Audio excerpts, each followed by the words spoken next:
This is Y376 International Political Economy, February 4, 2008. What is international political economy?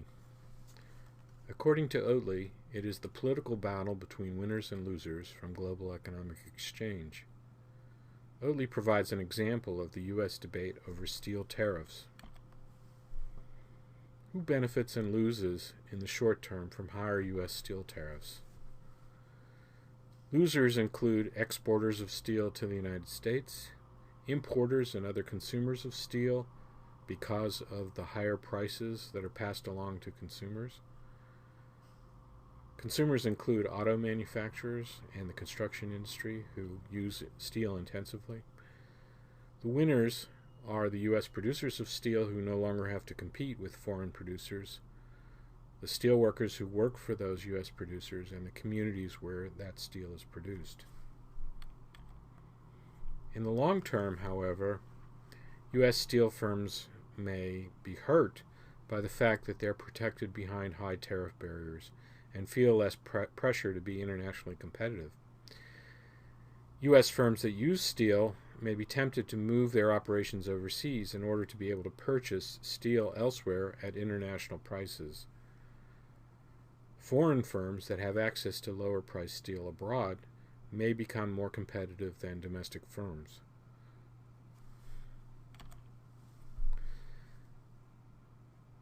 Oatley discusses three traditional schools of thought in international political economy: mercantilism, liberalism, and Marxism. Jean-Baptiste Colbert, the finance minister of Louis XIV, is author. This slide contains pictures of the three founders of the three schools. Jean-Baptiste Colbert was the finance minister of Louis XIV. Adam Smith was a Scottish economist and originator of some of the early theories of free trade. Karl Marx, along with Friedrich Engels, was one of the founders of the Marxist school of thought. Here are three mercantilist propositions: that economic strength is a critical component of national power. Trade is to be valued for exports, but governments should discourage imports wherever possible. Some forms of economic activity are more valuable than others. So, for example, manufacturing may be considered more valuable than agriculture. Three liberal propositions, quite different from those of the mercantilists, are that the purpose of economic activity is to enrich individuals and not enhance the power of the state. Liberals believe that trade benefits all regardless of the level of imports and exports in a particular country or between a particular pair of countries. The trade balance should not necessarily be positive or in surplus. All productive activity is valuable. The key is to specialize in activities for which the country has comparative advantages. And we'll be talking more about what that particular concept means. In Marxist theory, capitalism is defined as the private ownership of the means of production by capitalists. Workers are paid wages by their employers, the capitalists. Value of goods is determined by labor used to produce them. This is the so-called labor theory of value. Capitalists never pay sufficient wages to compensate workers for the true value of their labor, which is the source of class conflict. Class conflict eventually leads to revolution, the seizing of power by the working class, and the abolition of capitalism. This table compares the three schools of thought on four specific issues. Mercantilism believes that the state is the most important actor. Liberalism believes that the focus should be on individuals and individual welfare.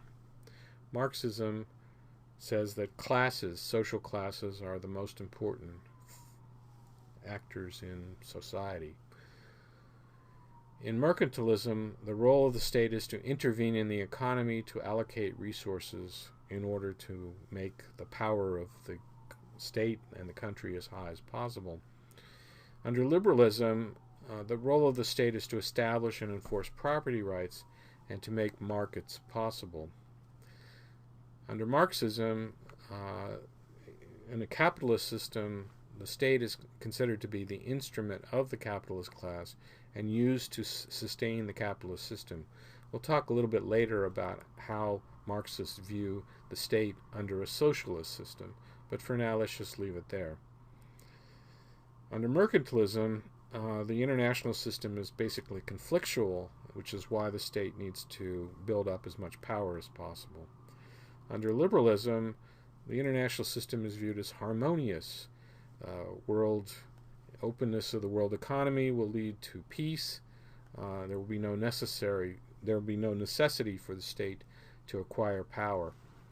Under Marxism, the international system is seen as exploitative as long as it's dominated by capitalists.